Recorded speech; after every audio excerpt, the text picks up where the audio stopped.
Bueno, y más para mejorar la movilidad aquí en la capital del país. Respecto a los ciclistas, con un picnic se reunieron en el bosque de Chapultepec organizaciones ciclistas y también autoridades en temas de movilidad. El objetivo, detectar las necesidades que han tenido hasta el momento los ciclistas al moverse por la capital del país. Esto es lo que ocurrió. Generar mejores condiciones en la infraestructura ciclista de la Ciudad de México es una de las exigencias cada vez más impulsadas por los capitalinos. Organizar un picnic en el bosque de Chapultepec y convocar a diversas organizaciones civiles ciclistas para compartir las visiones de una mejor movilidad en la capital fue parte de lo que se realizó el fin de semana.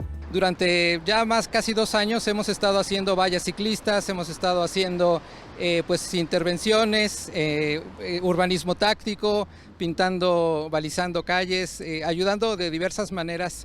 Este diálogo entre asociaciones permite detectar diversas necesidades que aún se tienen en la capital para lograr una verdadera cultura ciclista. Detectamos necesidades como por ejemplo en Reforma, donde no existe una forma segura para que un ciclista vaya de Lieja a Fuente de Petróleos, y hemos hecho varias manifestaciones, varias intervenciones, pidiendo a la autoridad que se resuelva el tema de la movilidad ciclista entre Lieja y la Fuente de Petróleos.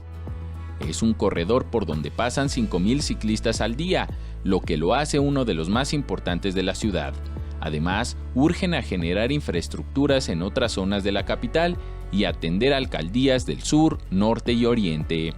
Pero no todo es malo, y se tienen avances importantes como el grupo de mujeres policías ciclistas en Paseo de la Reforma, que invitan a los automovilistas y peatones a no obstruir la ciclopista.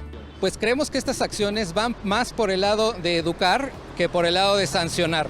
Yo creo que eso también es válido. ¿Por qué? Porque sabemos que estos monitores permanecen en las vialidades por 2 semanas. Con imágenes de Liber Rodríguez, Enrique Muñiz, 21 Noticias.